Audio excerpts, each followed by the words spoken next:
Okay, she says that we are ready to start. So it is 9:01, and I'll call this meeting to order.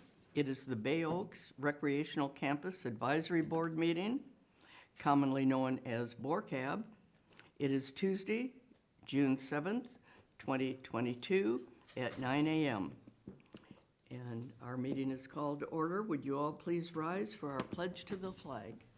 I pledge allegiance to the flag of the United States of America and to the republic for which it stands, one nation, under God, indivisible, with liberty and justice for all. Thank you. This is wonderful. We have all of our members here, with the exception of Karen, who is out of town and has asked for an excused absence. At this time, let's have a roll call for the benefit of our transcriber. Beth Cherry. Becky Guidry. Betty Simpson. Barbara Hill. Bruce Butcher. Dan Allers. Hi, Dan. Nice to have you here with us this morning. And we don't have Allison. Is there something I'm missing? I haven't heard anything. I don't know. Okay. Tell her, but I didn't bring my Well, I guess we can proceed. Oh, there she is. There she is. There she is. Okay. All right. Well, then let's go to number 4 on our agenda, approval of minutes for the May 3rd meeting. I didn't see the minutes. Were they in that packet? Yeah, they're in the Not packet. these minutes, but I've read mine. Yes. I'd like to make a motion to approve the minutes. Okay. We have a motion by Barbara. May I have a second? I didn't see them, so I don't know. Pardon? I didn't see them. Okay. Well, I can second them. Okay. I have seen them, and so I'll second those. Is there any discussion? If not, all in favor indicate by saying aye. Aye. Opposed? That passes unanimously, 5-0. Thank you. Okay, so we can move right on to number 6, the discussion of merging BORCAB, CellCab, and CRAB. And this takes a board action. I missed the meeting, but it looks like they're tabling it for a year, is that right? That's my understanding. That's correct, yes. It was voted to put it off till June of next year, revisit it again, or up to June of next year. Up to June. Yeah, it could be sooner if the boards decide that they're willing to move forward sooner. Okay, So no one wanted to. It was pretty unanimous. up to June of 2023. Okay, There's also talk about setting some joint meetings and discussions to kind of formulate a plan as to what the scope would be, what the mission would be, what the name would be, things like that between now and then. answering all those questions that we had Yep. initially. Exactly. So thank you. So what happens in the meantime? Because I know, like, we have a vacancy. If they have a vacancy, are we not filling those vacancies because of a possible merger? Or? I don't think that Oh, no, that's been discussed, that's not been discussed, but it's a great question. Yeah. I would say that all the things that would normally apply still apply, so they would fill the vacancy, because nothing was voted on, so nobody moved on anything for that. So it would be just like none of that has ever happened. So it'd be business as usual, so they would try to fill the position. And we do have and have had 6 members, and so we have had a vacancy for a little while. I don't know if we have any applicants for that? I haven't heard anything from the town clerk to say that we have. Okay. All right. There's been one gentleman that's reached out to me that's interested, but was waiting to see what happened with the merger. So I'll reach out to him and let him know there's still a vacancy if he'd like to fulfill it. I know somebody as well, too. I'll do the same.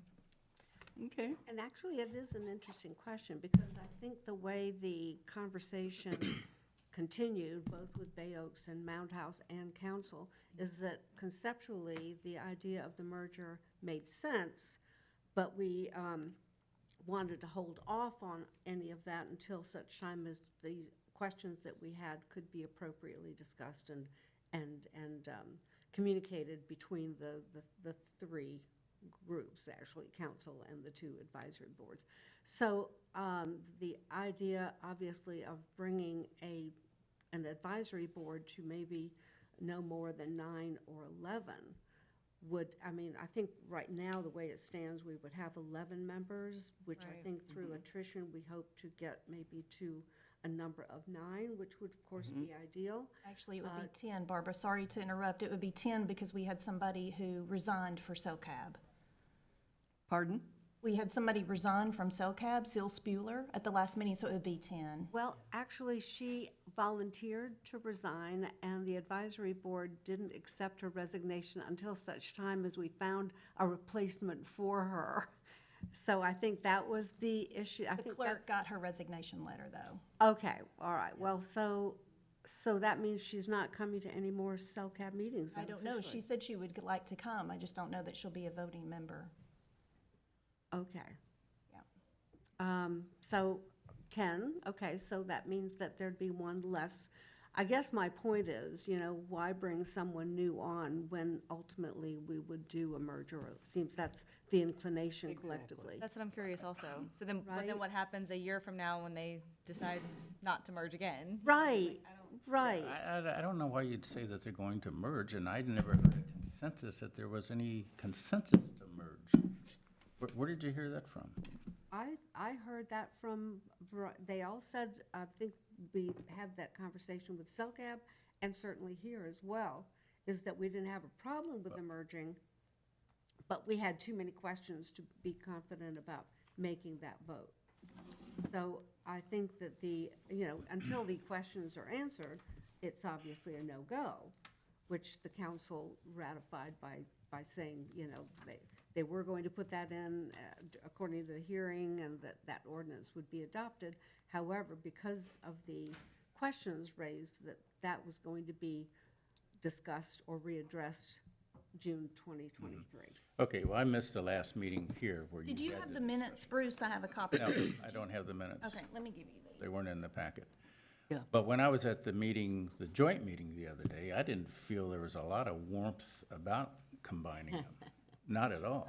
Well, I wasn't there, but I read the minutes from that meeting. And Yes. just from reading the minutes, I would agree with you. Yeah, exactly. And as I said in that joint meeting, I can't imagine having a committee of 9 people. Or 10. That seems way out of bounds to me in terms of getting things done. And Well, and that much. was among the many questions that we had, and why there was a hold on it. And why, in their wisdom, they have chosen to put it on hold for approximately a year, and it could be sooner. I noticed that one of our, I think, our vice mayor mentioned maybe 6 months, and it was kind of the consensus of the council in listening to it, that there was this possibility of a year or less, I think is the way it was put. That's correct. So I think that's the whole thing about replacing the vacancies, because the idea in the beginning, before this resignation, is we had 11 people, which is obviously too many for a board. But as a natural attrition happened, then we would not replace them. So eventually we would get down to like 7 or 9, like a typical board size, because we didn't want to exclude anybody who was volunteering on their own accord. Exactly. That's why it was so big in the beginning, but. Right, exactly. So there was a lot of discussion on it. let me ask Appreciate this. everybody that was here for both of those meetings, for the, Having looked at the minutes briefly now, there's something I'm curious about, and it says that merging the committees now made sense because the committee's goals were overlapping. So are you telling me the strategic plans of these 2 committees overlap? The programs, What programs?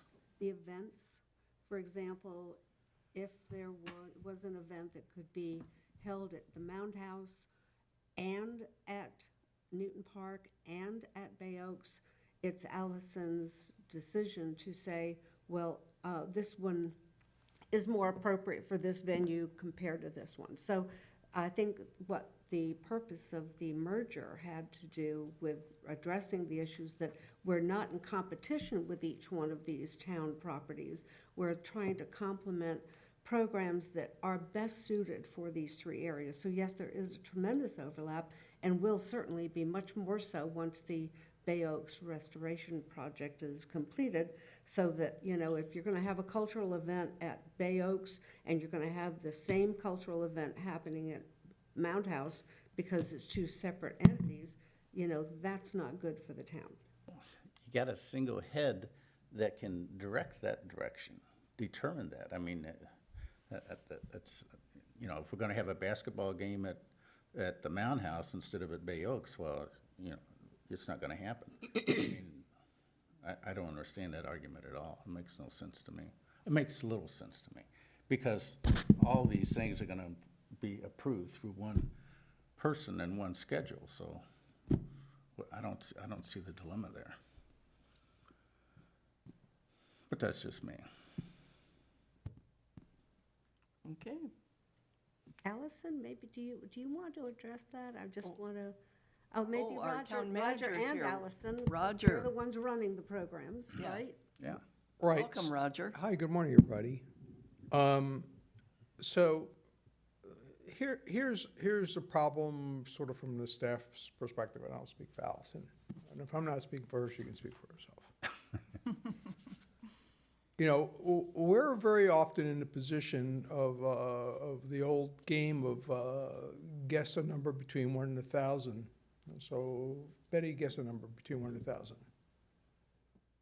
7. 7, wrong, try again. So, 14. wrong, try again.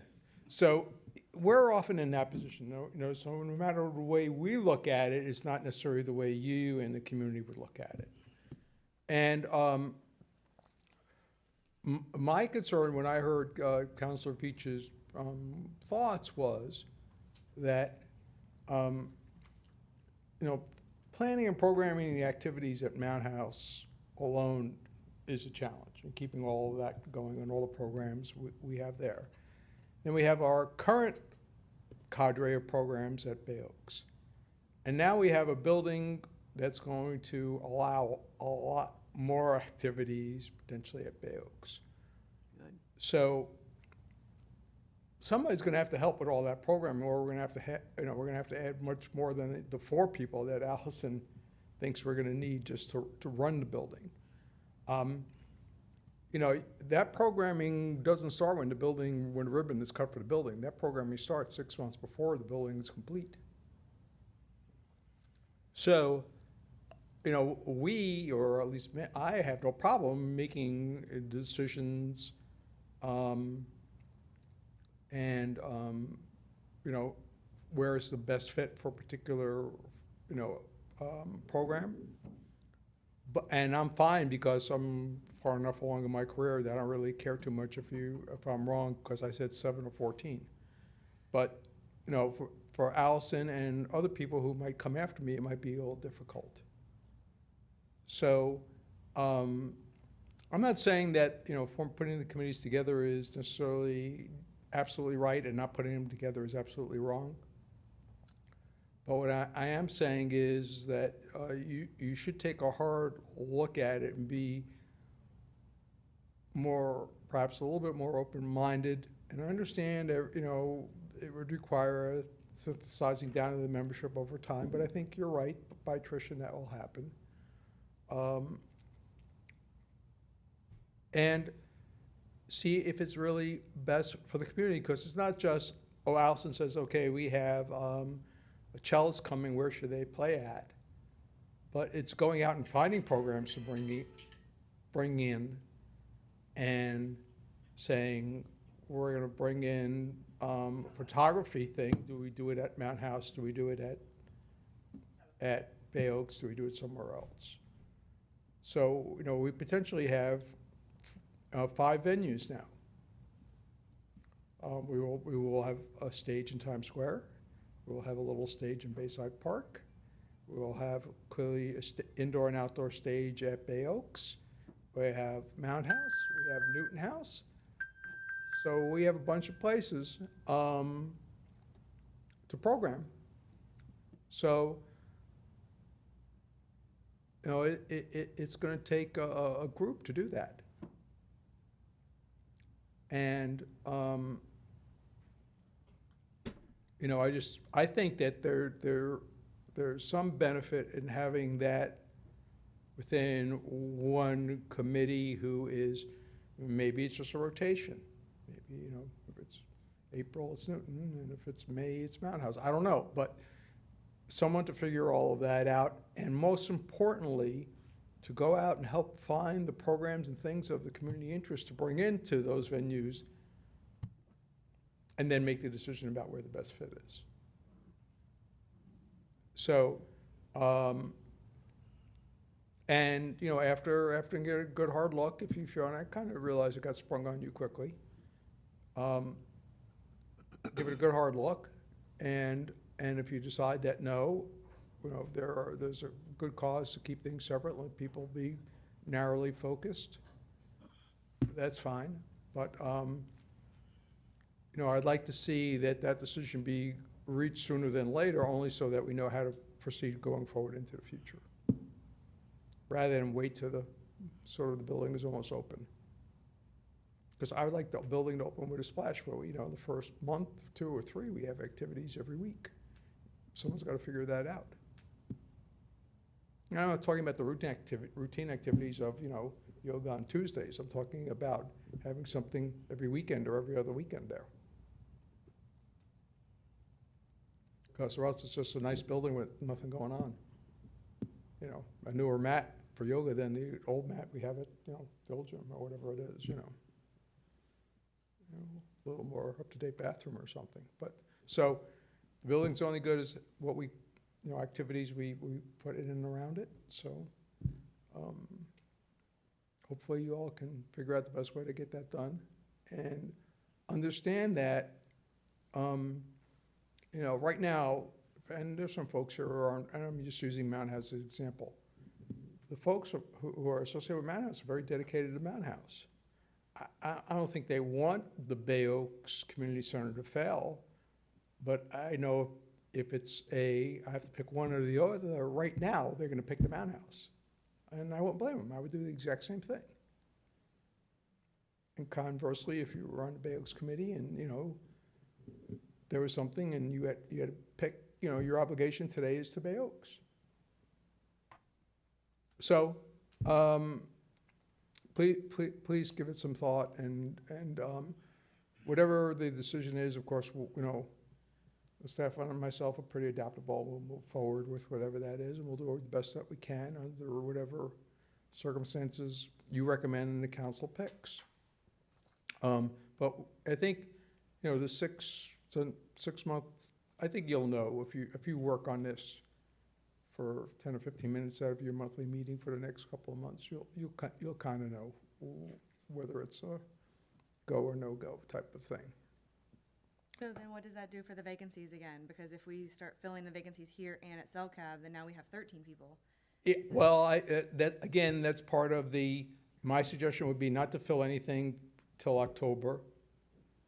And at least between now and October, kind of say, okay, there's no air under these wings, or there's some air under these wings. If there's some air under these wings and the committee can continue to make a quorum with 1 or 2 less members, then to continue to operate with 1 or 2 less members while you're vetting this thing out. So you're right, you don't have to cull the herd down from 14 to 7 or 9. But if you're having a problem getting a quorum, which means you can't really take any official action and just have a nice conversation, then, you know, then we would have to revisit that, I would think. But the main reason why I stopped in this morning was not necessarily to talk about that. May I just quickly jump to another subject really quick? Madam Chair? Yes? Okay. I just wanted to let you know, the council's aware of this, but I don't know if you all have, word is filtered down to all of you, that when I last reported to you, I said we were going to get $1 million from the state through the LAP project, which is through FDOT, which is really federal funds for Times Square. And we were gonna get, and we had gotten through the legislature, state legislature, an allocation of another $1 million, which again was gonna be for Times Square. And the reason why that helps is, I think I've explained before, that the money we get for Times Square helps us so we can put more of the loan towards Bay Oaks, which is, as you all know from being here, it's our financial challenge because it's the most expensive of the 3 projects. Well, in any case, the governor last week vetoed the Bay Oaks project. So I have some work to do to try to backfill that hole. And we've just begun our discussions with the council about the budget. So I have some work to do, but I wanted to sort of update you on that change. So where we were, now we're sweating again, but we'll figure it out. I do not feel that we won't be able to find an answer. We're just gonna have to scramble around a little bit. So I just wanted to share that with you since I had previously given you different information. We appreciate your coming in this morning and giving us this briefing. Okay, well, What's the urgency with Times Square, getting it done? Like, what is it because Margaritaville's coming, you want downtown? there's not an urgency per se, there's a timing. There's a brief window when the business activity Times Square is at their sort of the lowest quarter of the year. And we want to do the most disruptive work in that quarter. So every time we miss that quarter, we have to wait another year till it comes around again. Whereas other than at Bay Oaks, other than working around the school, and we're doing the school projects now when the school's not in session. So once we're working on the main sort of Bay Oaks campuses, we don't have to work on anybody else's schedule other than ourselves and the contractors and maybe Little League to a certain extent, but that's about it. So the timing with Times Square is a little more acute, and particularly because of the state funding cycle. Their state fiscal year starts in July. So that makes it a little difficult for us because the slow season for Times Square begins basically right after Easter. So we lose a little bit of time there. Plus now I'm sure you've all heard, construction activities, all materials have extraordinarily long lead times. So when you get the state money, anything you buy before that first day of the fiscal year when your contract is in place with the state is not eligible. So we wait till July 1st to order things that are 12 or 16 weeks out. You can see we're basically losing a whole year. So that's why Times Square is a little ticklish. We want to do everything we can to make sure that the businesses there have the best continuity of operations that we could possibly arrange for. And the customers there too, the visitors. Well, them too, but obviously,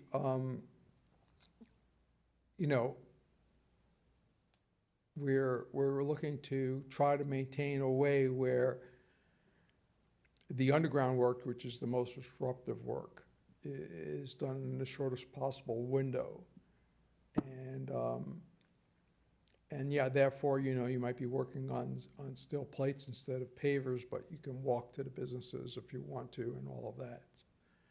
So we're going to try to maintain a way that it's never closed, but it'll be dusty and dirty for a period of time. We want to minimize that period of time. And once we get all that done, putting the stuff that's above ground is while that'll be disruptive, it's a lot less disruptive. Okay, well, have a great morning. I'm sort of kind of barging on you all, but I just wanted to give you the best of the information so you can then share that with your community. Thank you. Appreciate it. If there's no other questions. Thank you, Roger. Okay, well, that was interesting.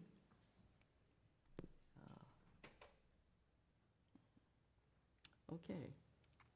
And Barb, you had a question. No, we just needed to recognize Allison's assistant here. The campus roll call. manager, Jeff Hauge, for the record, has attended the meeting, yes. Thank you. And I- Karen I Woodson. couldn't remember Jeff's name, but thank you. Yes. Just for the record that Yes. he is in And attendance. Karen Woodson did have an excused Yeah. absence, yeah. Okay, thank you for being here. Hi, Jeff. We saw you. Okay. Now, it says that this takes some board action. Yeah, so what is the plan? CELCAB had a plan to work together to be able to see if this would work. Does the wishes of BORCAB want to do the same thing? Do you want to have another joint meeting? Do you not?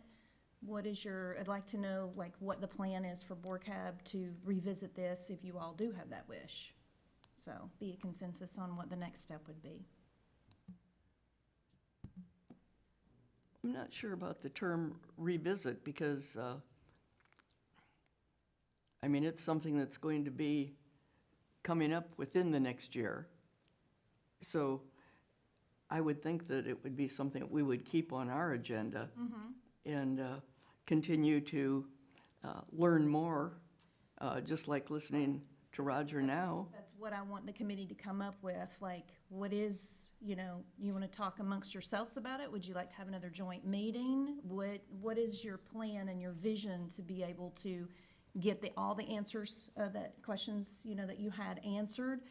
It was a very different meeting when Bruce and Karen were at the CELCAB meeting than when it was Yes. with BORCAB with everybody, and Dan was there. So we'd really like to get a unified and everybody present to be able to read the minutes of what the May 3rd meeting was and then to move forward with CELCAB. So what are the wishes of BORCAB to set that up? That's what I like for you all to discuss and in detail, like we want to meet with them on this date. We want to be able to get concrete schedule in because a year will be up before you know it.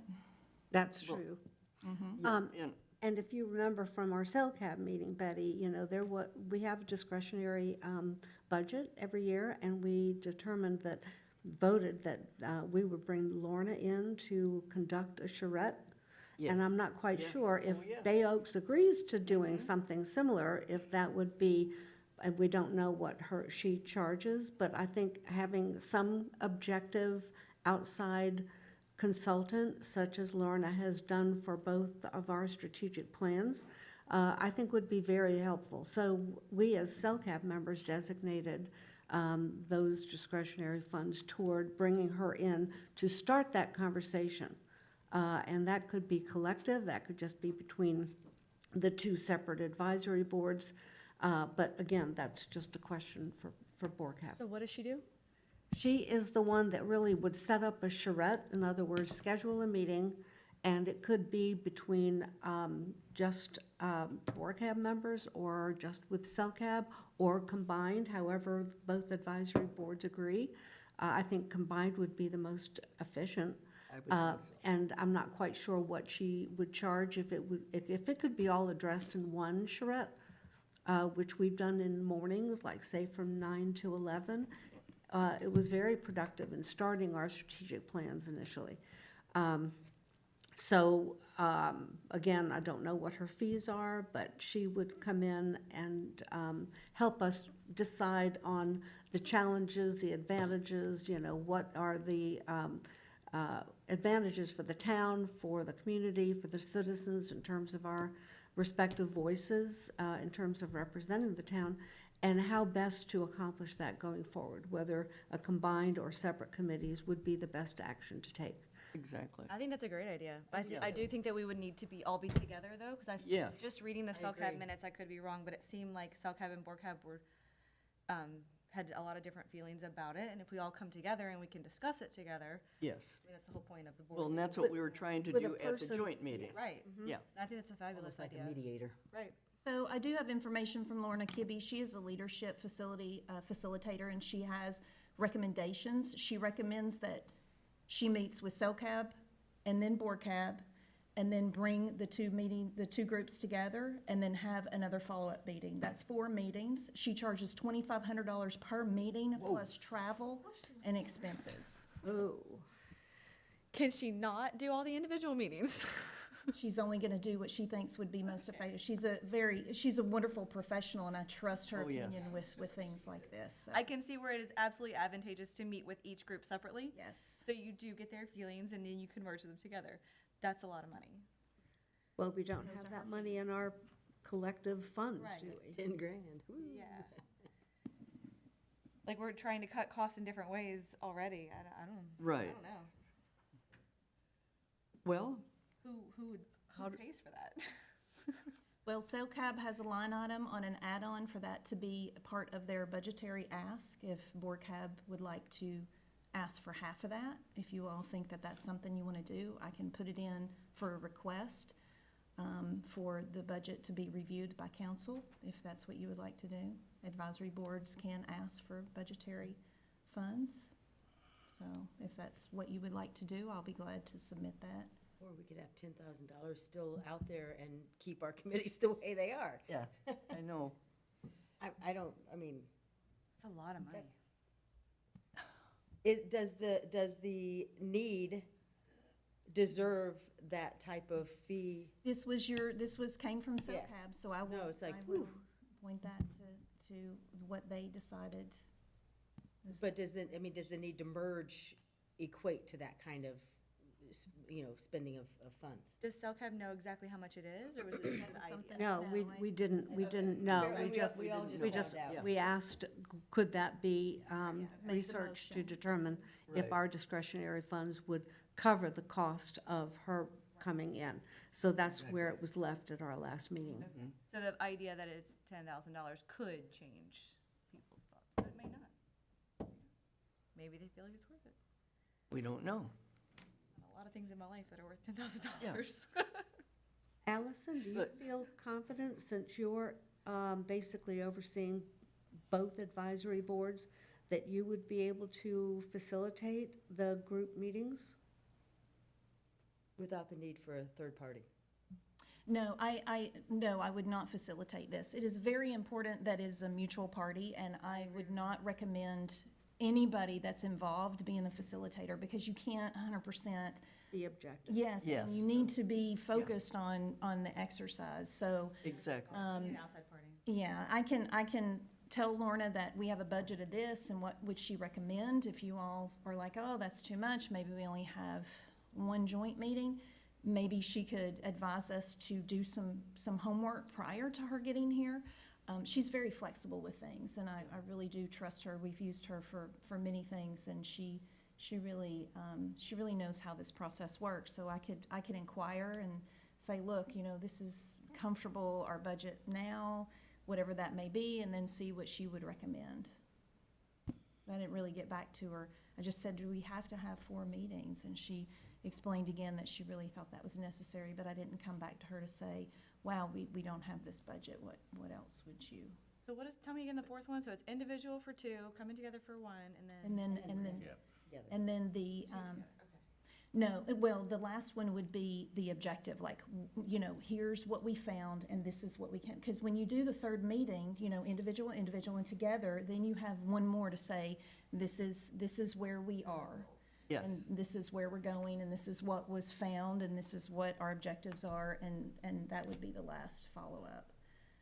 So that first one that the meetings are getting together, she's still getting input, and everybody is still, finding their way, and then the last meeting would be, here's the recap. The 4 meetings absolutely make sense to me. It's just the cost that I'm trying to wrap my head around. Well, if you all would like to, I'll reach back out to her to say what is an alternative. It's just, you all just need to decide what you would like me to do. And kind of get a time for all of this. Well, I mean, she said it would be 2 days, is what she, as far as, So meet with, So she said we could meet with group 1 in the morning, afternoon with group 2, all on the same day. On the second day, we'd have a combo meeting in the morning, and then a second meeting in the afternoon with summary and conclusion. So it'd be 2 days. 2 full days. yeah.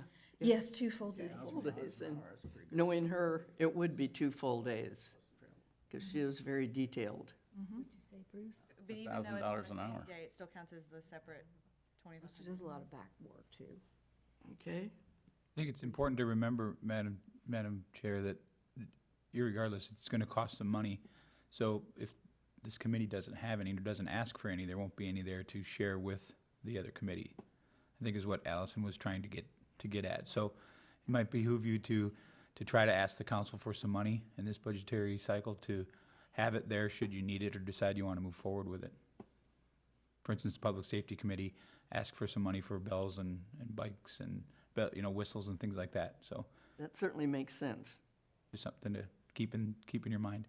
You bet. And SELCAB asked for funds to be able to cover this, although they didn't know what it was, but I'll submit what the cost is. So if you all would like Dan stated, now's the time, because budget is in process, full swing. So would somebody like to do that, So or who no? has, so does anybody Yes. ask for it, or? It has to be a motion. Do we have a motion? I don't know yet. Are we, I guess is this something that is absolutely, the merging of the groups, is this something that absolutely we, are, you really want us to do, to where we need to spend the money to do that? I mean, is Well, this, the money can be spent on anything. It doesn't have to be necessarily spent on this. But if you don't have any money to spend, your options are pretty limited. It just seems like there's so many other things that we're like, okay, we have to cut here, we have to, and Roger keeps coming in saying how we're over budget already, and then we're gonna have to make cuts, and then we're like, can we have an extra $5,000 just for a mediator? Like, I mean, I don't know. Like, it seems like we already need money for Bay Oaks in other ways. Again, this money doesn't have to necessarily be spent on a mediator. It could be spent on furniture. It could be spent on whatever this board decides the best use of that funds is. But again, without any money there, there's no option for you. So your suggestion is to ask for money period. regardless? I'm not here to make suggestions. I'm just telling you what it is. That's what it sounds like, Dan. we're reading between the lines. That's okay. the point of the matter, if you don't ask, you don't get, you can't use. Yeah, That's right. And many advisory boards do have projects that they work on. And not every year do they ask for money. BORCAB has not asked for any money the entire time I've been with you all. So, So we're behind the 8 ball. Right? Just go, shoot big, Betty, ask for a lot. Why is that? Beth? Right, why not? Why is that? How does that happen? I don't know. If you all wanted to Friends put of Bay something Oaks. in, Care about that. yeah. I mean, do you just ask for this lump sum right now and figure Do we it have to out have a dollar later? amount Like, to ask for, or do we just A ask for dollar money? amount would be good as a placeholder, yes, and to have some kind of context, whether, uses, possible uses, as Dan said, you don't have to determine, but last year SELCAB was very specific in what they wanted the funds for. Me in particular, they wanted to put me through a leadership training class in Lee County, and I signed up for that. So it can be general, but it's always good so the council knows what exactly your ask is, because then it has more weight in their decision-making of what they are going to fund or not fund. And so I always encourage the advisory boards, the meetings in August and September, especially when the budget is up, to get, to reiterate the importance of their ask and how much it would mean to the advisory board, to get in front of council and just reiterate that, so. Well, I'd like to make a motion that BORCAB is recommending to council that it develops a discretionary fund in the amount of $5,000 to be determined at a future date, but recommending that the funds be used for the consultant to come in to review our merger conversation. I'm not really quite sure if that's the right wording in the back, on the back end, but, yeah. Okay. Can I piggy off of that for a second? Is Yeah. 5,000 a Well, we, skim number, or is it possible that we could ask for a little more than that? Well, there's committees that have asked for 5, and there's committees that have asked for 10, so it depends on what you all are comfortable with. So if we get the Because if 5 we and we ask- spend it on her, then we're out. Exactly, so, but if we ask for 10, then that gives us a cushion in case we get to next year, or whenever the building's ready, and we want to buy something for something for furniture, or what have you, because right now we have nothing. Good Right, point. exactly. So why not add, why not, let's go Why not big. go for 10? Exactly. I mean, all they can say is no, Dan? or counter. I would like to amend my motion to request the $10,000 for our BORCAB discretionary fund. $10,000. Okay, do we have a second? I second. Okay, thank you. She's on it. I'm in there. Okay, so that takes care of something in my director's report. Thank you all. Yes. I think Okay, you have to vote. very good. Thank you. Yes, you have to, Oh, okay, all in favor of the motion? Please Aye. indicate by saying aye. Aye? Aye. Opposed? I'm, That- I'm Switzerland right now. I don't- Pardon? I'm still, I'm not opposed or in favor. I agree with the 10. Okay. I don't know that I necessarily agree with, do we have to say that 5,000 is going to her? Or do we just say No. no? No, No, it's- it's that Basically, is what this it will says. be, you know, how some other advisory boards have done it, in support of programming and things that are needed for Bay Oaks. Yes, I think that's a good That, wording. that is a good ask for things that we may need that we don't budget for. I mean, if you all There's are, going to be things that we need that we don't know. you all are. grand in- opening party. Yeah. Right? I mean, there's That's a all big kinds ribbon. of, there's all kinds of things, you know, that you all can fund. CellCab funded the anniversary, or the grand opening. The grand opening With, party. You yeah, and bet. the Friends Group has done some stuff. So it's something that has happened in the past, and they have awarded funding for. So as, you know, Dan did mention, if you all, at least now's the time to ask if you'd like to, because once the budget, there won't be another time to ask until next fiscal year. And we hope that things are already being planned and happening by then, so. Especially since we haven't gotten any in the past. That's right. Okay, well, Yeah. let's call the question again. All in favor of the motion, please indicate by saying aye. Aye. Aye? Aye. Aye. Aye. That passes unanimously. Aye, aye, aye. Very good. Right, well, that's what we were trying to get, is a unanimous vote, if we could. So that passes 5-0. Thank you. Okay, well,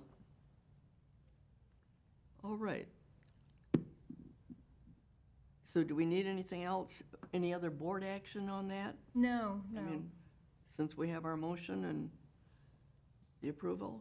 Do we do another meeting with them? Do we do? Well, yeah, do you all want to do a joint meeting? Do you want to see where this goes with Lorna? What would you like to do? First, see if the ask is gonna happen and we set up a thing with Lorna?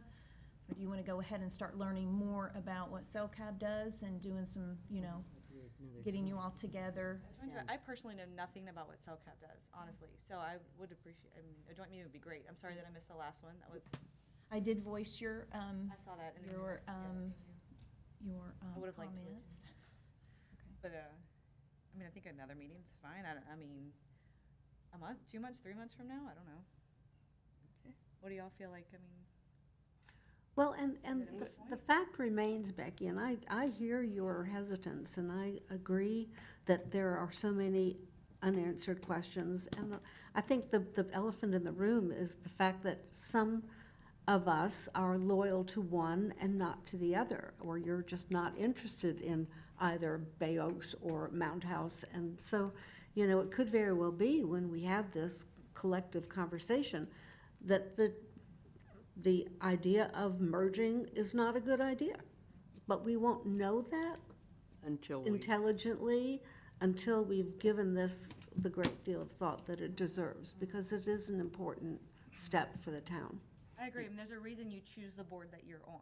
Exactly, exactly. And so, you know, it may not be advisable, but we won't know that until we have that conversation. No, the thing that still gets me is that a lot of this discussion is about extra things, like how many people are gonna be on the board and this and that and the other. Those are just administrative things, and to me, that doesn't even matter. And what that board does and what we do, to me, that doesn't matter. To me, the only thing that matters is what's the synergy the advantage of having them together. And Roger said, that's, you know, he articulated the fact that we have multiple facilities now with possible multiple programs, and programming is an issue. Well, that's the only concrete thing I've heard so far that is a problem that can potentially be solved. And quite frankly, I don't even see that as a problem, because all these different entities, Times Squares, Bay Oaks, Mound, the park, they all have different facility structures. Some are gonna be an automatic slam dunk, where we're gonna go there because it has the parking. This one has the indoor facility that we need. This one is on the beach. This one is near the pier, and we can do this. And this one is a small event, and we can have it here. I mean, to me, a lot of those things are just gonna fall out naturally by the physical nature of what's available. And then what is available from a time standpoint. Well, you know, we wanted to have this here, but the adult softball league's got the diamond and the stage, and that's been there for 6 months, and we can't bump them. So, well, let's go to Mountain House or something. I don't see this as rocket science that is something to struggle with. To me, the bigger problem is the programs. What are these programs that we're so worried about that we haven't scheduled yet, or that we haven't even a seed of an idea of what they are? To me, that's a big deal. Who does the programming? I mean, who decides that Billy Fish is gonna play at somewhere, wherever Billy Fish is? I just made that up. Say Billy Joel, okay? Well, Billy Joel, he'll be at the Hertz Arena, I can tell you where he'll be. So Bruce, the strategic plan, when we did the strategic plan, had very specific programming needs that the community and the BORCAB wanted at the time, as well as the stakeholders and council. So that drives a lot of the specific programming.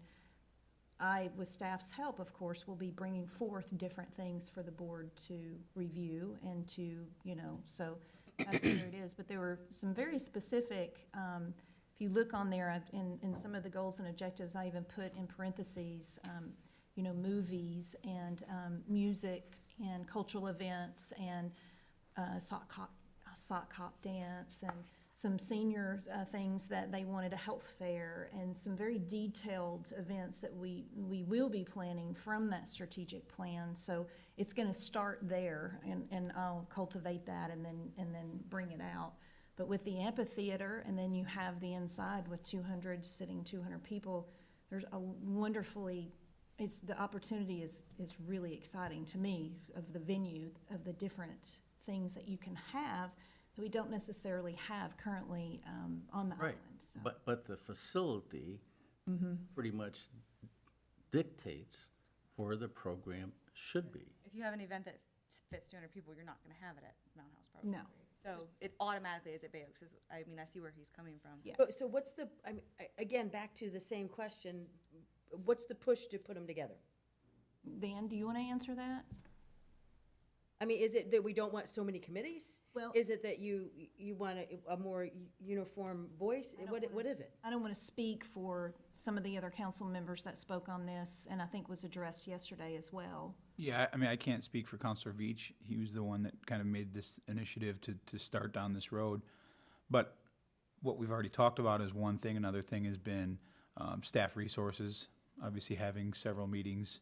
Although the staff gets paid whether they're doing this meeting or they're doing something else, there's other things that they could potentially be doing if there's one meeting versus 2 meetings or 3 meetings.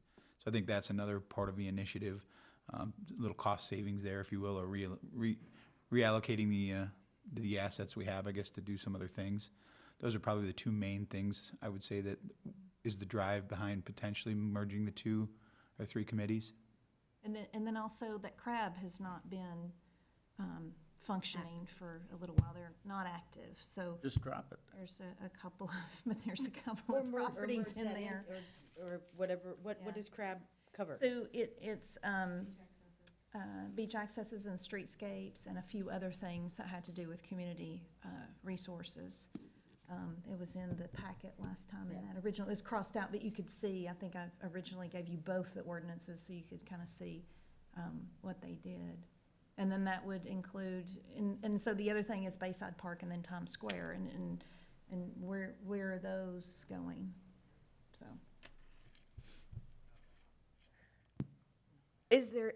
Are there ever gonna be any events that we could say, like, we want at Bay Oaks, and then Mount House is like, no, we want this one here, and then we're gonna have like a debate on where it goes? Or is it gonna be like Bruce is saying, like, I mean, you know, if it's a 200-person event, it's not gonna be able to go to Mount House? Or if it's something that's a 20-person event that you want in a more like artsy environment, you're gonna put that at Mount House and not Bay Oaks? Like, those are pretty just naturally occurring.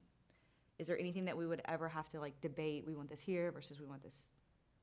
Well, you know, our lecture series are very popular, and when we get somebody like Dr. Marquardt in an event coming up this fall that's gonna, he can easily pull 200 people, then I would want to have the Mound House event at a venue that could hold everybody instead of having 4 lecture series at Mound House with 50 each. So there may be things that, you know, in the future I can foresee as the Mound House grows in popularity and, you know, as Bay Oaks continues to grow.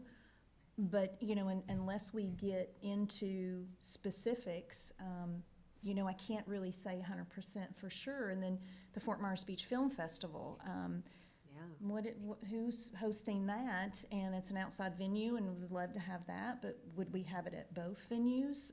Maybe an open reception inside the building or outside the amphitheater, and then have some at Mound House. I think there's a lot of complementary things that I can foresee being shared. And that requires board action. Well, you all always see the director's report, and we go over the strategic plan and the programming that is there. You know, for the season, we're currently in the director's report, we're working on an annual calendar is what we're doing. Jeff and the staff are trying to get everything on one calendar, and that includes fun days and camps and special programs and Little League and soccer practice and all the things, all the boss programs and our fright nights and things like that. And we're trying to get everything out and posted so nobody has any question of what's happening at Bay Oaks. You know, well, let me tell you, you know, if you're a senior and you want to sign up for some of the classes, come October 1, we're going to have a whole calendar for the whole season of things you can sign up for. So we're really trying hard to be able to do that, and then you can kind of see where things fall. But you will get a copy of that for sure. And the advisory boards really are the ones that designate that strategic planning, the long-range planning, from which it's approved by council, and that gives the staff the marching orders. You know, a few years ago, we didn't have this issue, because we had a separate staff director for Bay Oaks, and we had a separate staff director for Mound House. But now that it's more holistically managed by one person, and that's Allison, Director of Culture, Parks, and Recreation, to combine the conversation with regard to that strategic planning and the idea that, you know, an event is so popular it can't be held at Mound House, but it can be held at Bay Oaks, is huge. Yeah. Those are conversations that CELCAB never, because of its success, we never had the opportunity to even address, but now we do.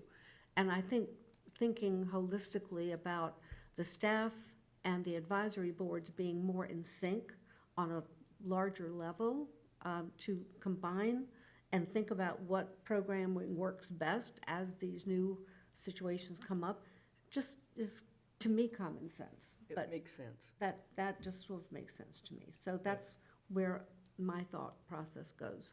Yeah, and I think that's a really good point in moving the committees forward. What is that vision? How do you envision that? Do you envision it, you all coming together? Do you envision it being separate and having some joint meetings at certain times a year to make sure that everything is complementary? What is the will of the committee to be able to make this work? And I think in the last CELCAB meeting, that was part of the discussion is how do we do this? Who could we get to help us with this and really see what's best for the committees, whether they merge or stay separate, and that's where the leadership, Lauren Kibbe leadership came up, because she was very good. She did several things that were, very tricky and came out very nicely, so she's Yes, she a did. very good Exactly. facilitator. It was good for both, but very Yes. productive for both advisory boards. Exactly. One concern that I do have, I just thought about today, is that, council is trying to, had the idea of taking these two boards and merging them. There are already things that we decide as a board that council vetoes. Now they're trying to merge boards, and then what happens after this one merges, they try to merge other boards, and it's always gonna be, eventually, we have, very little boards that can even take action. I mean, there's a lot of things that, like I said, we vote on stuff, and they're like, no, we're not gonna do that anyway. Okay, well, now you're gonna make our boards less, and then, cause now we're, the employees can be used elsewhere. Well, now how many boards do we have in this city? I don't know. I don't know that anybody can answer that. It just starts whittling down because council can combine two, and then now they're gonna combine something else. And council and- constantly changes Right. every 3 years, so. Well, and you look at the functions of the other boards, they're very specific. For example, the audit committee is specifically only geared to the budget. That in no way would be impacting other advisory boards, it's very separate functions. Same with LPA. That is really dealing with issues of the development code, zoning, the will of the community, all of that. I'm sorry? It's a state requirement. And it's a state requirement. In this case, it really, the issue here is we're talking about town properties. Right. And if we're including CRAB, that would include beach accesses, which then would be, again, I'm understanding, would be under the purview of Allison. And currently, obviously, with the advisory boards, if CRAB is not active, nobody from the community is overseeing what happens at public accesses. Right. It should go So, somewhere. do we, because we're dealing with town properties and what happens on these town properties, should we take that on? I believe we should. I do think it needs to go somewhere. Right, and because right now, no one has a voice with regard to what happens to public access. And that's what the purpose of advisory boards are, is to bring the conversation in terms of discussion and recommendations to the council as to what the community wants, what the community kind of foresees it needing, both now and in the future, which is why the strategic plans work so well. They're very effective. That's true. There's some things hanging out there that are just not under any committee's purview right now. Right. So that would be, if you all wanted to set a joint meeting with CELCAB, we could have some good discussions, and I could make some talking points of some things that were brought up here to have that discussion. How did CELCAB feel about CRAB? Did they mention it? I don't remember reading that part. I don't think we even really got to that. Barbara, do you, or Betty, do you No, want I to? don't recall obviously, it was a conversation about the merging of the three advisory boards. Didn't get that That's far. very clear. But with regard to specific public access conversation, I don't think we had it, no. Is the CELCAB meeting 2 hours as well? It depends. Sometimes we're done in an hour. The last Okay. one was 2 hours because we had a lot on the agenda. So we're did have a talking lot. maybe up to 4 hours a month? It No, depends on and what's on the actually, agenda. sometimes we only meet 4 times a year. Yeah, so I there, mean, it's not like, there was a time well before Allison's arrival that we would meet 2-3 times a month because there were dire issues. Yeah. But right now, there are times when we don't meet for 3 or 4 months. I think we went for 6 months. For the staff, kind of is moot. If You're not you're meeting not often meeting that anyway. often anyway. So one of not the 2 arguments meetings a for month, it's merging supposed is to kind of minor. Yeah, because we do only meet quarterly. So you meet Unless- quarterly, right now we're meeting once a month because Yeah. we've got You've got the we've got things going on. Yes, And then in the future, maybe we end up not meeting as often. But again, the argument to put them together from that perspective kind of seems, How much are you really stopping Non-existent. staff from doing, I guess? Yeah. Hence the charrette. Yes, Right. yes, yeah. So do you all want to meet with CELCAB as a joint meeting prior to, September? Tell me what you would like to do so we can, move on to another agenda item. I think you should meet together, Okay, Agreed. Agreed. all Mm-hmm. right, Think you should what? meet We should have together. another A meeting. joint together. meeting. Okay. okay. The next CELCAB meeting is in September, but I can reach out and see if we could get one before then. So, do you all have a month that you would like to do this? Would you like to do it in July or August? I mean, Sooner the August. The better. sooner the better. Yeah. I mean, The sooner I the think Depends so on, too. is it always the end of July? Like at the end of the We month? we could see if you wanted to do it during a BORCAB meeting date, or a CELCAB. I have to see everybody's availability. So we could do something different. I would just have to check to make sure the chambers were available. If we don't do it on a designated meeting time, we normally have oh, it. good point. Mhm. So do you all, the next BORCAB meeting would be, July 5th. Ooh, that's the day after. Yes, we could do August 2nd, which would be, or we could try to do, Sometime the end of July? we could do sometime the end of July. I think sooner rather than later, while Yeah, I this think so, too. conversation is hot Okay, and foremost in our minds would be the advantage. So okay. and there's no reason why we couldn't look at a separate committee if you just collectively send out possible dates To see, that would work according to what's okay, so available I'll for check to see chambers. when the chambers are available. Yeah. For you all, is morning or afternoon, or what is best for you all? Just I'm better in the Afternoon's morning better when we- for me. when I'm You're heading off to go to better work. in the morning. Becky, what It about you? depends on the day with my kids, yeah. All right. Mid-July, we're thinking, No, and, I'll have to check the council. yeah, and I like Chambers afternoons. Okay, I think that we I sometimes prefer- have I more, prefer afternoon. more flexibility. okay. Bruce? Doesn't matter. Okay, all right. So I will get the two committees together, check the availability, and we'll get something scheduled mid-July. Too, so. Okay, Okay, great. and then you'll bring that information back to us. I will. Okay, well, then that kind of completes that part of our agenda. And I got a notice from Allison a little earlier with regard to fee schedule for 2023. Yes, thank you, Betty. So with the budgetary process, we always look at fees. And I wanted everybody to take a look at some information. We are proposing a slight increase for fees for Bay Oaks. It has been going on 10 years since the fees have been changed. So I wanted to give you all this information and then send you additional information. At the next BORCAB meeting, I'd like to get your feedback on what you all think about the fee schedule. Jeff was good enough to be able to do some comparisons for Sanibel Rec Center, North Fort Myers Rec Center, Bonita Springs, Bay Oaks, of course, and then our YMCA. So we wanted to see, get some input because I would like to make a recommendation to be able to put forth a review of the fees for Bay Oaks. So board action does not need to happen today. We didn't have it on the agenda, but I wanted to bring it to your attention so we could review that. Council is in recess until August, but I would really like to have some good information and consensus on that slight increase we're seeing. So we did 14% increase, which would be $5 pretty much across the board on fees for just the inflationary of the last couple of years. To see how BORCAB would feel about that. So it basically goes down to $5 until you get up to the upper membership. So I just wanted to give you that. If you all have any questions or need additional information, I'll be glad to, I was gonna send you all what our fees are now, which I do think that he included in that. Yes, on the Is Baywatch that, side, yeah.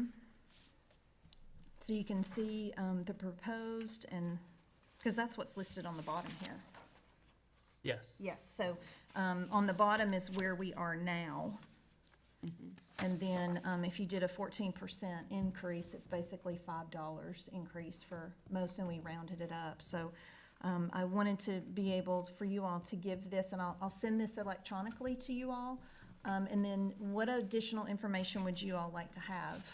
I'm just curious over, like resident versus non-resident as far as our rec center goes, do you know like how many people we have, like, You know, I was gonna look that up, and I'll get back to you, because I was actually thinking about that this morning. It would be good to know how many members are residents. And in 2013 is when the fee went to zero.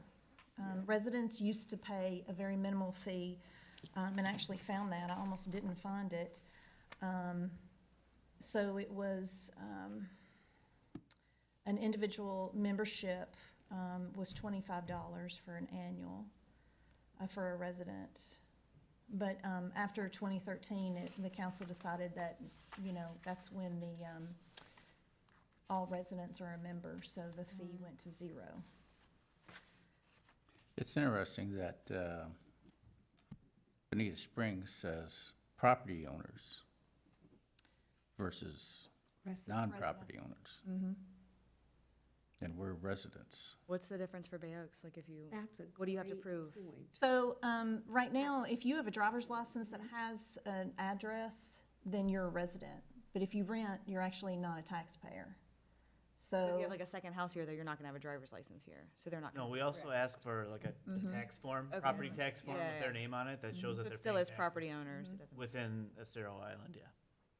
Okay, so these residents have to be property owners. they show, yeah. No. Well, no, I mean, to get like the campers that we have, we do check that to get the rate for taxpayers.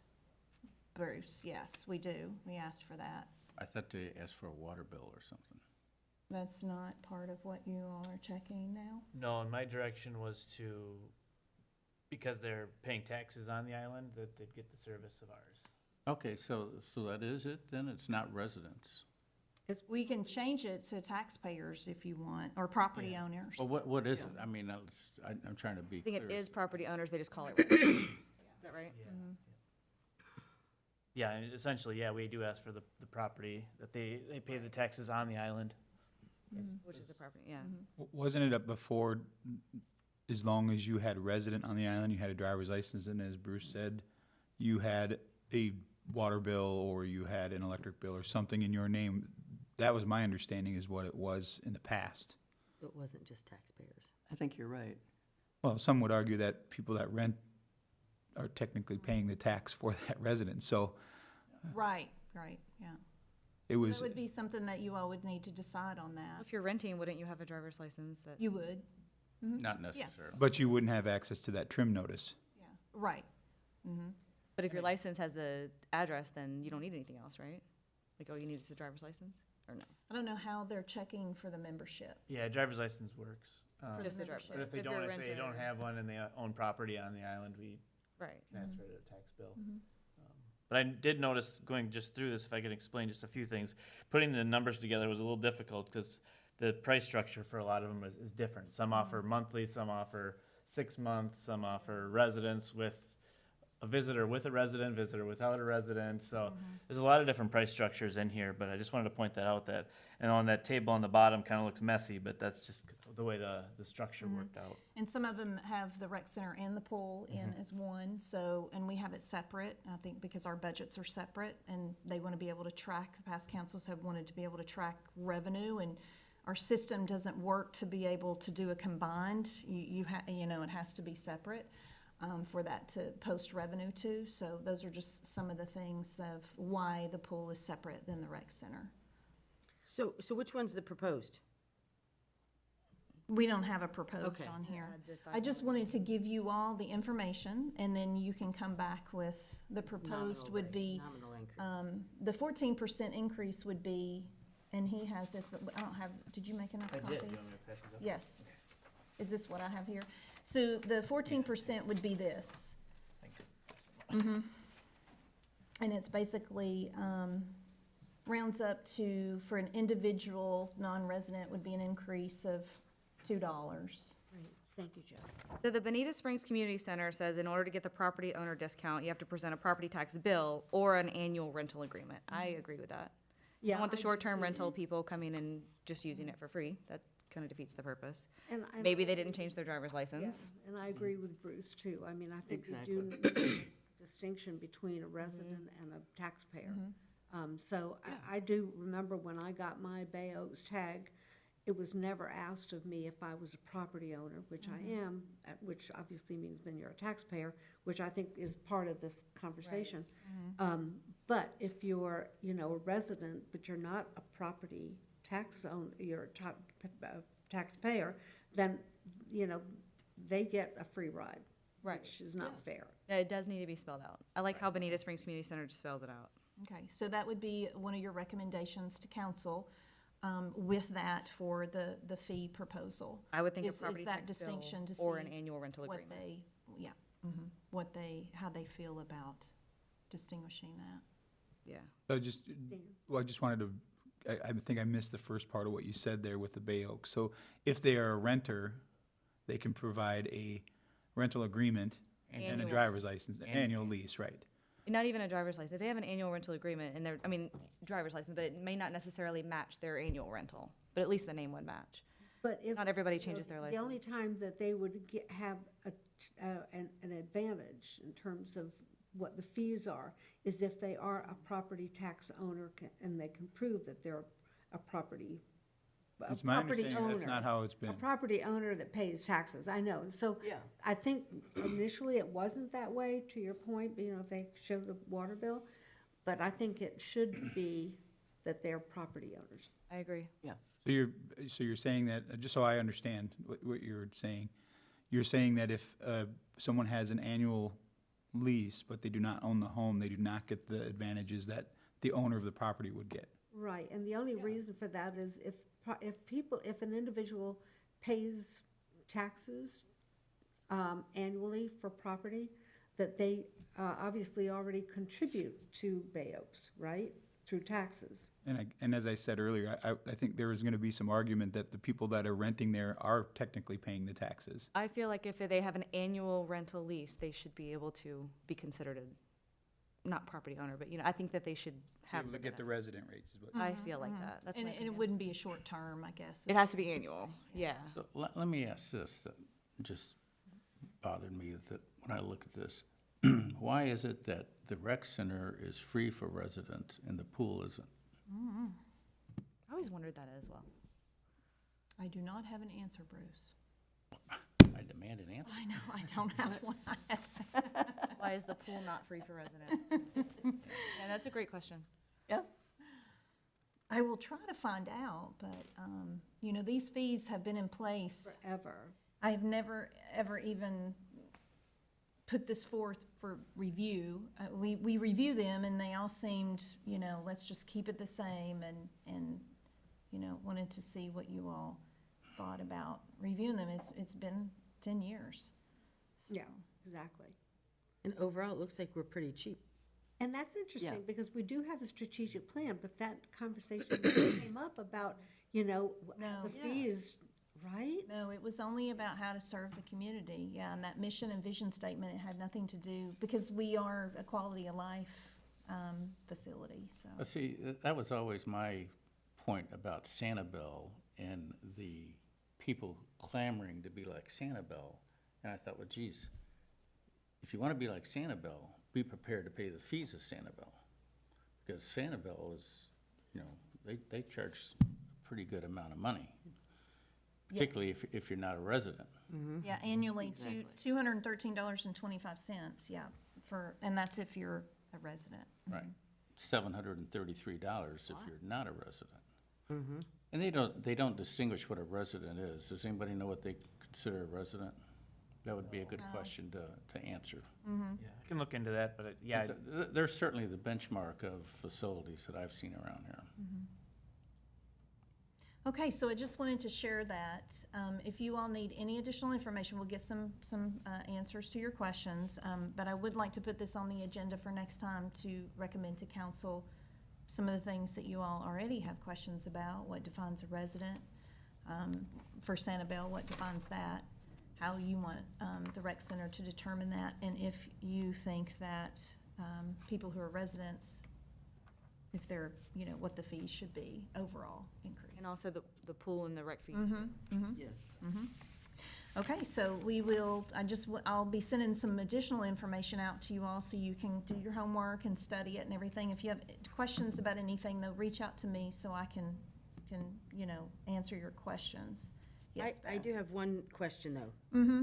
As far as the free memberships, is that just for property owners right now, or is that for, That's undetermined. so we don't know yet? I was thinking that I'm it, just curious.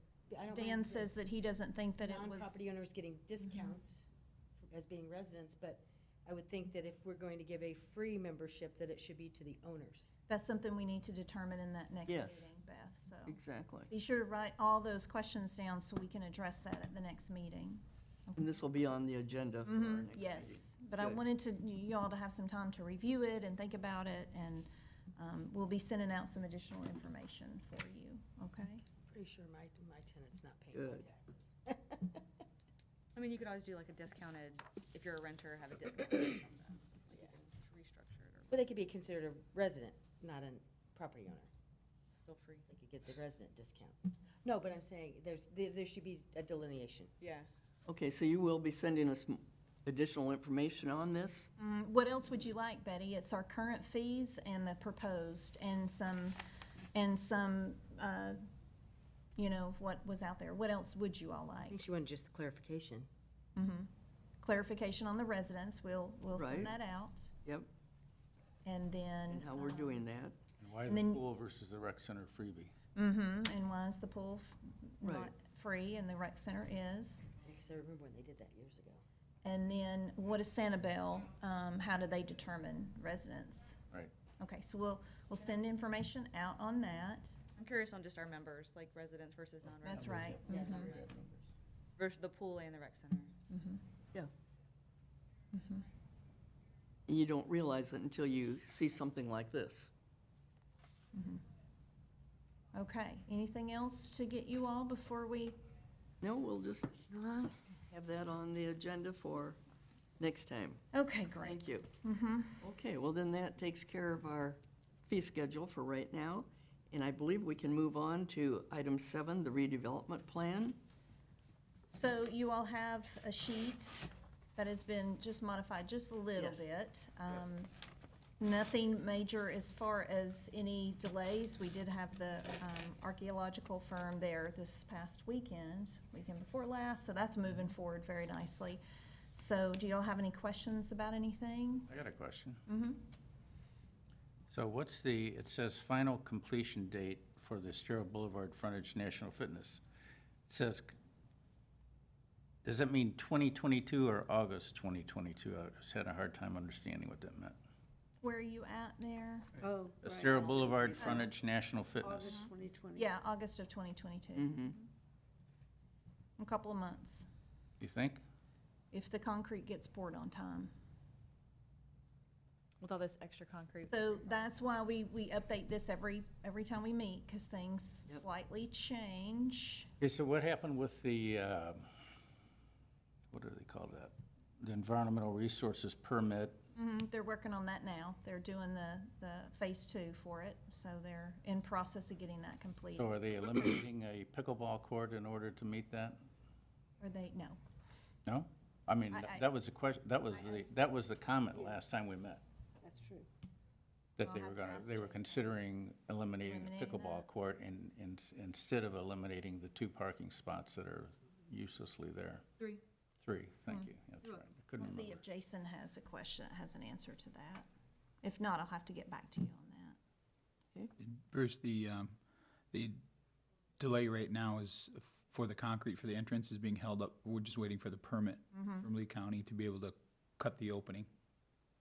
Because when they do the Oh, in- concrete, in they the want, Boulevard, you mean? yeah, to cut the entrance at the boulevard there, the concrete curbing, to be able to cut that out. Because when they pour the concrete there, they obviously want to do the pad for the fitness all at once. So Good. it's the permit's just the only thing, we're just waiting on that. I haven't heard yet if we've received it yet, but as of last week, we hadn't received it yet. Is the driveway entrance, is that gonna be cement? Well, at least the pad coming in, I don't know if it's going to be asphalt from there in. I'm assuming it's probably gonna be asphalt from the curb in, but I don't know that for sure. I can find out for you. All right, then, I was just curious. It doesn't- All right, I texted Jason to see if he has time to pop in. If not, I'll get back to you on that, the pickle, and I'll send it out to everybody. That's a good question. Is that driveway going to be asphalt or is it going to be shell? No, I think it's gonna be asphalt. It's gonna be paved.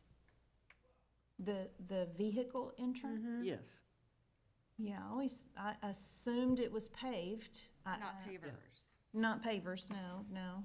I assume it would just be like the Regular rest. paving. To match the rest of the parking lot. I can triple check on that, though. Is there anything else? Kind of like, I mean, we had that conversation with the Mound House parking lot, if you remember, trying to get permeable surfaces to the extent that it was environmentally a good thing to do. But I don't recall our even having that conversation with regard to permeability of the parking spaces and the drives. Yeah, I'm gonna tell you, the shell creates a lot of dust, and when you have, in winter, when you don't have a lot of rain and you have a fitness court there, everything is coated. So, from the standpoint of that, being at the Mound House, and it literally turns to dust, including the gravel, I could see where that could be an issue, and it's a constant maintenance. Say, you always have to keep bringing in more shells. You do, you have to level it out, and you do, and, cause it washes away. We get those heavy rains like we did recently, and you relocate it a little bit, but I'll double check about the, to make sure it's pavement, and then, the pickleball court. Is there anything else? Allison, is there, a few months back, there was discussion about the sign and what was gonna be on the sign, and how it was gonna design, and has there been any update as to where that's at? I don't think we've heard There is, anything and about it. actually, they have designed everything that you all wanted. I do believe that it says welcome, and it says Bay Oaks Park, and it has everything you all wanted. There was an additional logo that had to go on. I think you all knew about it. That was from the granting agency. So yes, that is, I think that's in production. They're designing it, and that should be up fairly soon. And it will match the branding of the other sites, was my understanding. Is there a rendering that you could send out to all of us? Yeah, I'm sure I can get that for you all. Yes. It is, let's see. Yeah, I'll be sure to send that to you all.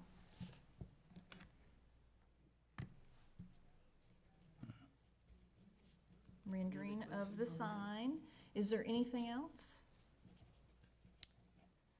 Are we going to see any additional plans from the architect and the contractor after this 90%? Or is that review of that project now past the advisory board status? It was my understanding that the last 10% was the permitting. Okay, so, So no major changes are What we being have was it. changed at Okay. that time. It's that last percentage to get the permitting done. I'll double check, but I do not think that anything has changed as far as things have moved or rooms are different or, yeah. thank you. Okay. Under the Bay Oaks main campus tab with all the dates, is there a reason that none of them have completed next to them? Are they not complete, or it's just not listed? Like the ones from April and May? Yeah, that would be a Jason and the architect. Just I get this curious. From them, yeah. I would say that they're not completed, we're not 100% yet. Well, the 90% has been complete, I think they're waiting on permitting. So maybe because the permit's not, it's not technically complete. Yeah, I'll see if they, wanna update that. I asked for this actually before today, it was actually almost 3 weeks ago, because I had to put the agenda in, cause I was out of the office, so this is not like from today. Yeah. So when, I'm sorry, Jason, was he gonna come in or not? I guess he's not available. So when they're doing this frontage now, are they adding the bicycle thing and the water fountain and all There that is stuff? a water station there, yes, Bruce, there is. Perfect. The bike thing too. Yeah, I do know that. Really cool. There is water there. For that. I do know that. A That's the tricky necessity. part, make sure you get that in before It's important. everything. Okay. Anything else Okay, on the so- redevelopment? So did we get email- the Swift Mud permit? So Jason, you might as well step up here, because I have questions. Yep. Here are the morning. questions. They want a morning. rendering of the sign. Okay, Jason Freeman, Public Works for the record. They want a rendering of the sign, and is Okay. it in production now? I think we're in final design for the sign. We had a couple comments. It was a little bit off-centered, a couple little things. They were incorporating welcome, like you all suggested, onto it. So when we get that final rendering, I'll send that to you, Allison, and then you can get that out to BORCAB. The other thing is the pickleball court. Is that one of the pickleball courts being taken out due to environmental permitting compliance? I think we're still waiting on the final permitting, but as far as I know, I think that was a discussion that was, yeah. Okay. I believe so, but I'll double check. I know Believe so what? I don't understand. that the pickleball, one of the pickleball courts was set to be taken out. But we're undergoing our phase 2 of the archaeological survey right now. I know they were out there last week, so luckily that's getting going. And then also, we're still waiting on that water management district permitting. We're expecting that very soon. Actually today, I think we're meeting with the design firm, and we'll get a status update to you all as soon as we can. And then, I would, wait a minute, I would strongly urge you eliminate some parking instead of a pickleball court. Okay, I mean, I'll check and see what the plan is, because that's just taken over right now from where we were at. So I'll confirm if that was what the plan is, and I'll get back to you all, or I'll get to send out Allison. exactly what's happening. Was it the location of the pickleball, or just the fact that it they were was gonna eliminate one. concrete? They were going to eliminate one. Because of the location, But or why? because it was concrete? But nothing has been 100% is what Jason's Correct. saying. He's still waiting on their final decision. So when he has that, then we'll. But to me, the proposal from the town should have in their pocket that if you need X square feet, whatever the size of a pickleball court is, here's an alternative, take out this many parking spots. Is it because of the amount of concrete being poured? To be honest, I'm not entirely sure. I know that we're waiting up for those final comments from the water management district, and then we'll know for sure if that needs to be done. But I will check with the design firm, and I'll get back to you all as soon as I can We'll with let that. you know what It's what the basically a final- buildable land issue, right? Because. I think so, just because it's so Wetlands. close to those It's the mangroves and wetlands. everything back there that we're running into a couple difficulties. But as soon as we get the final comments from the water management district, then hopefully we'll have a confirmed answer for you all. Which we're expecting that, we're hoping very soon. So the other question was the vehicle entrance into Bay Oaks is paved, correct? It's asphalt. It will be paved. Yes. Correct, yeah, we're waiting on, we're get a little pushback with the concrete and the asphalt, but we do have vendors secured for that, so as soon as they can mobilize, we'll get that going for They that. wanted to know if these had not been completed and why. Because I know I asked that for you all a couple of weeks ago, because I had to get the agenda out, so this isn't from today, so. Sure. can you- Yeah, I do know that, I believe that we're past 90%, we're moving into the 100% design. I think we're just waiting for that the Water Management District permitting review, as well as the archaeological phase 2 that we were not anticipating at first, which I'm sure Allison communicated that we got pushed back just a little bit with that. It's a little bit tough because we can't really break ground on much in that whole area until they do that. And Allison's way more familiar with those regulations, but we're ready as soon as we can. So I'll check on the status for you all of that Water Management District permit. And then I know that the surveyors were out there with the archaeological firm the past couple weeks, They so. already finished their phase 2. Now they Oh, just gotta perfect. write up the So report. what are they looking for, another mound house or dead bodies or? Well, so this is a federal law, Compliance 106 is what it is. It's cultural and environmental. So we're dealing with two very sensitive things that Bay Oaks and our island has a lot of.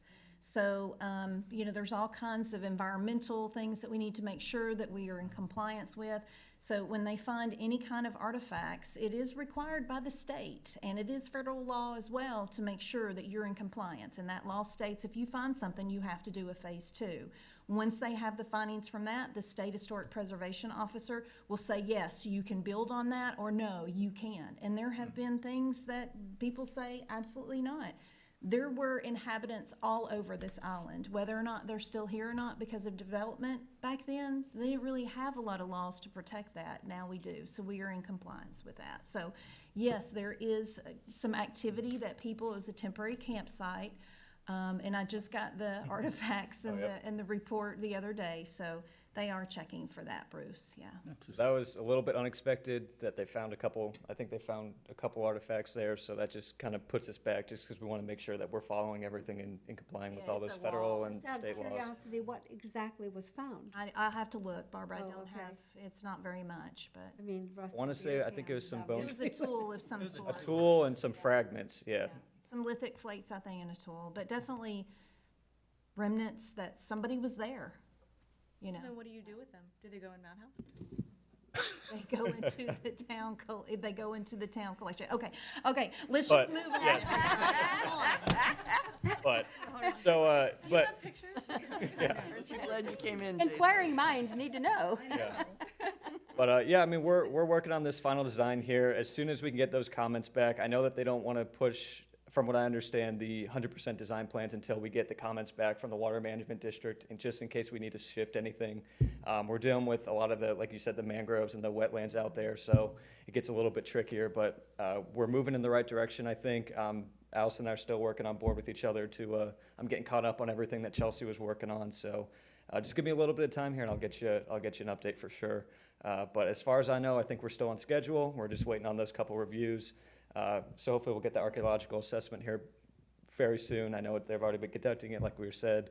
And then we'll get those final plans, and then I believe, once we get everything approved, then we should be good to go out to bid and continue on. So we're getting really close, but we're almost there. You know, we got a couple little setbacks like always, but we're working on it. It's really nothing that is in the control of us. Correct. But, so the front parcel, yep, like we got some vendors secured for it, so we're just waiting. I know concrete and asphalt, they're a little bit behind on supplies there, so we'll get those out here as soon as we can. Luckily, Chelsea kind of already got all that set up for me, which was great. So we'll coordinate that, and then after that, we can move on to the big part. So what I'll do is I'll ask Jason to update this. Sure. Because it was several weeks old, and then I'll send it out to you all, okay? Is there any other questions of Jason? So, excuse me, these dates that I see, and because this was updated, last month, Sure. obviously, that these are not current dates because you've got. Right, I will Correct. resend those, Barbara, yeah. Correct, yeah, from we'll, like over a month ago, right, Yeah. okay. yep, we'll so- work with our consultant to get some updated dates for you. And then yesterday, council authorized installation of that playground at the school property. So we'll be working on that. We're just waiting on the playground equipment to get shipped in. Everything's a little bit delayed, but we're anticipating that probably in the next couple weeks. So then we'll have our contractor out there installing that, hopefully before school year starts for them. So you, they'll have that new playground over there. Is there anything else for Diava, Jason? I'll send it. Thank you, Jason. Sure. Okay, Thank thank you you all. for popping in. Yeah, I'll give Allison an update to send out to you all. Thank you. Thank you. Okay, so that checked off that. Okay, thank you.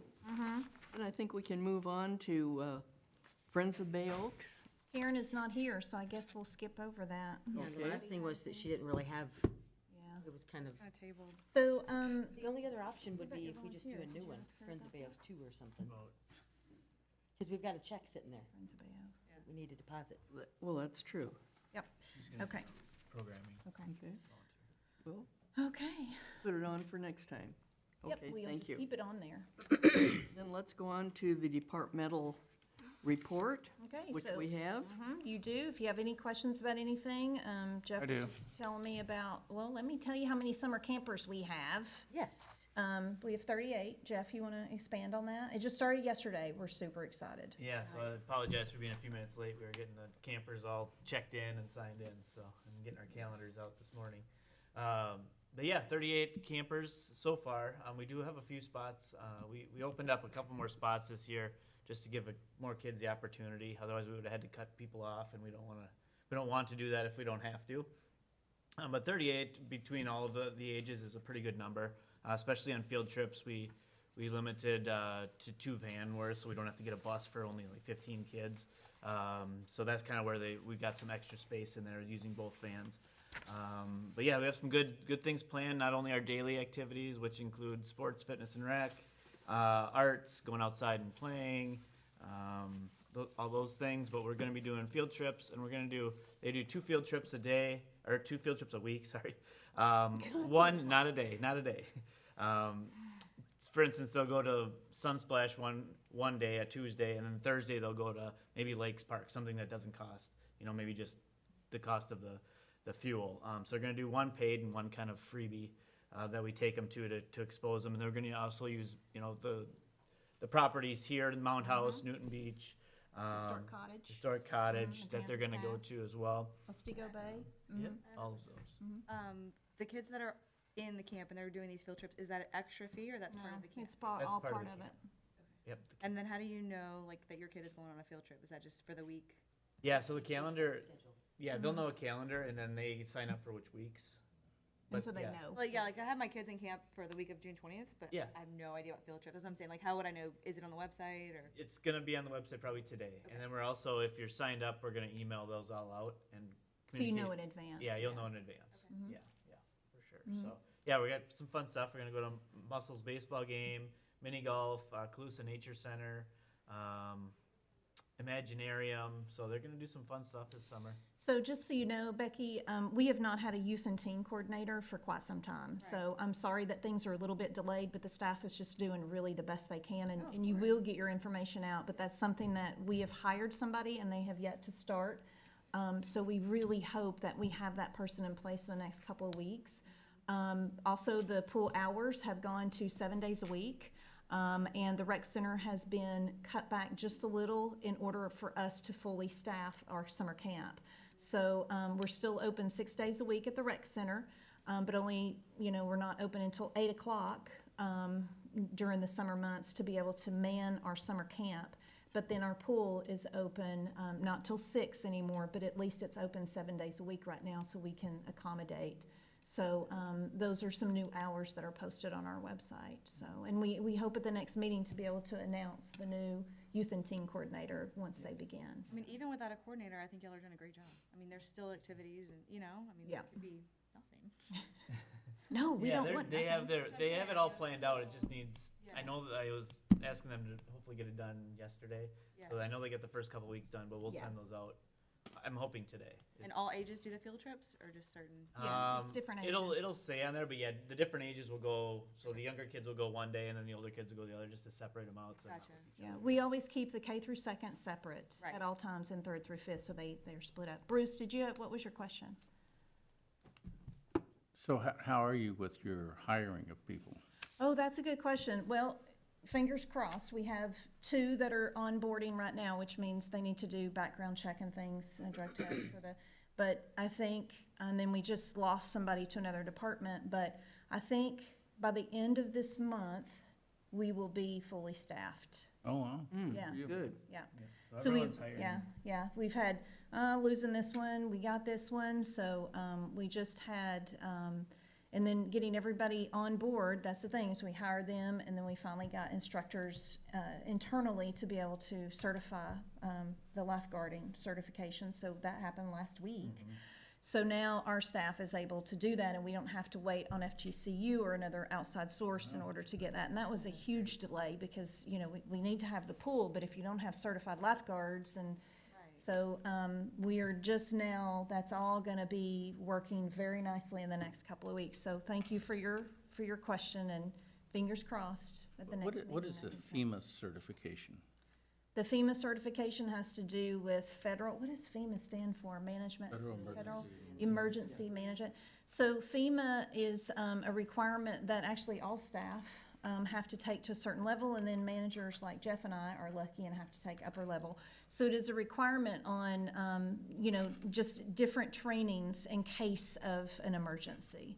So all staff takes this, and the certification is online, so you watch little videos and different things. Some of it, though, we have to go in person for, depending on So is this for weather events or oil hurricane, spills? any kind of emergency, yes. So it is basically how the organization is structured, chain of command. It has all kinds of different things on how your organization would work in case of an emergency. So it tries to really train us. And then we have other things too that departments do, you know, outside of that. So our own departments have our own, you know, plans and like we have meetings saying, you know, get all your contact, get your stuff at home together, have a change of clothes unless we have to pray, you know, little things, logistical things that each department does anyway, but that's required for staff, that we do those courses. And then every couple of years, I think we have to redo them. Thank you. Yeah, and just a couple of things we are still doing indoor pickleball 2 days 3 days a week, Tuesday, Thursday, and Saturday, so they still have that option. And then we have open gym for basketball on Saturdays, and aerobics Monday, Wednesday, Friday. And you have still. basketball camp. And basketball camp Tuesday, Thursday nights. I was gonna ask, how many kids do you have for that, do you know? I'll find out. I'll let you know. Curious. Yeah. Personally. I know he's got a good number, What are the ages for the basketball camp? 5 to 12. The younger kids are Tuesdays and the older kids are Mm-hmm. Mm-hmm. Yay, that's I going. know he's gotten some very good response on that. So. good. Who's doing that? Jimmy. I thought so. There's hoping that he had enough That's for his like thing. scrimmaging and stuff. Yeah. So it's curious. He's done that for a while. He's really excited to start that back up and Mm-hmm. do even more rec stuff if we can make Me it work. too. Yeah, and Erin Atkins, which was our aquatic supervisor several years ago, came back, so we got to hire her back. Who was that? It was Erin, what was her last Jones? name? No. No. Her name is Johns. Erin, No. No. Okay. yeah, it was Erin Johns. I'm guessing. Erin Atkins, she was the aquatic supervisor several years ago. And many of you, if you go now, you'll remember her. Her husband got relocated. He was in the Coast Guard. Guard, yeah. And they went to Louisiana, and she got to come back to us, so I'm super wow. excited. Very She nice. started, it's only 3 weeks. Yeah. Yeah, she's just, so we're really excited to have her on board. And we do have, just for the record, where swimming lessons are up for signups too. So if anybody's interested, Sundays are swimming lesson days. Are they ever gonna reopen the little food area in there? So the concession area, I did bring that up to see, and right now we're trying to figure out logistics because staffing would have to do that, and we were looking for vending machines, and we just can't figure out enough staff to be able to staff that, because that actually takes a lot of manpower. It was subbed out before, wasn't it? I think it was a It was- very long time ago, but There was then, a couple that had actually managed it and did that. And I think they rented the space or something. yeah, we have not had time to get that in place before the camps come this year. Yeah, we are working with a couple vendors to see what they can provide to us. So that's in the Yeah. process currently, and I want to get that done soon. Yeah, so it's in the works, but we've not been able to secure anybody. Okay, Okay, all right. any other questions? If not, let's move on to our board member items.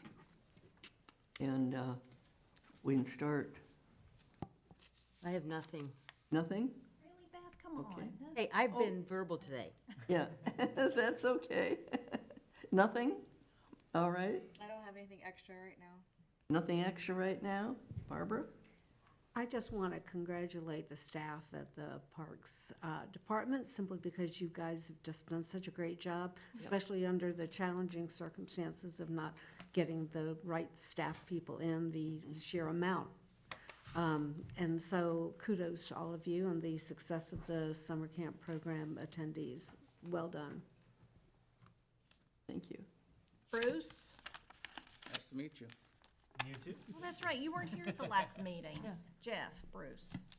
I'm done. Nothing? Nothing.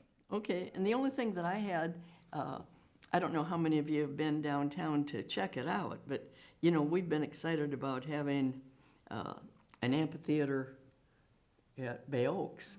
And then when they opened the one downtown, have any of you been down there to see it? You're talking about downtown Fort Fort Myers. Myers. Yes, downtown Fort Myers.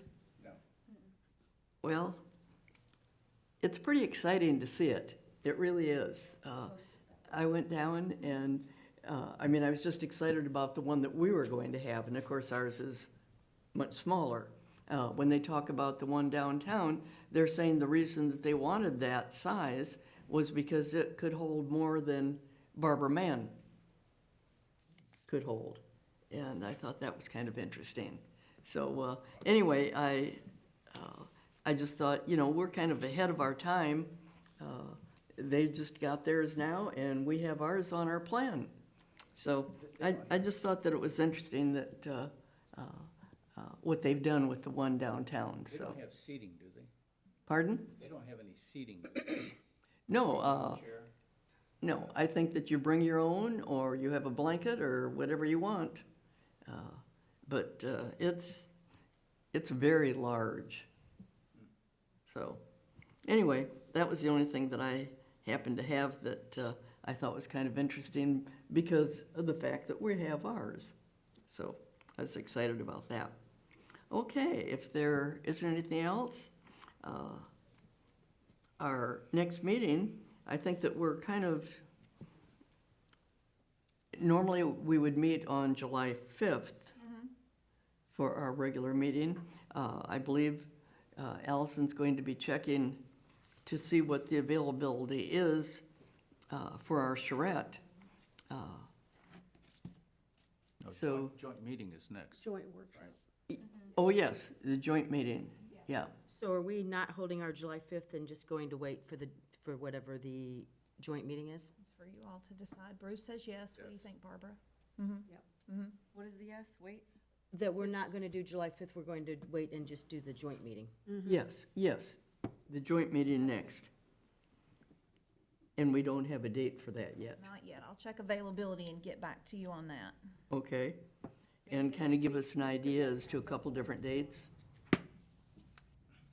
And she's going to come back with a couple dates. Yeah.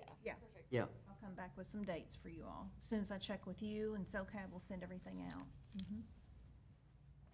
okay. Hey, so don't forget, July 4th parade and fireworks happening right here. Yes. Fort Myers Beach. We're super excited, so hopefully you all, I know you said you're gonna be out of town. No, but I'm not. Some Okay. people go out of town. Okay. I don't have a life that weekend. I hope to see you all there. Dan, are you and Megan gonna come out for the parade? We ever missed one? Okay, awesome. Yeah, I was gonna say. And the town has a float this year, so we're really excited to get help from Christy Corey in the Utilities Department to be able to head that up. So we're really excited. We hope you all come out and have lots of fun with us. Where does the 4th of July parade run? So it starts right there at Bay Oaks, and it goes down to Times Square, turns around and comes back. Each parade has a different route of Yeah.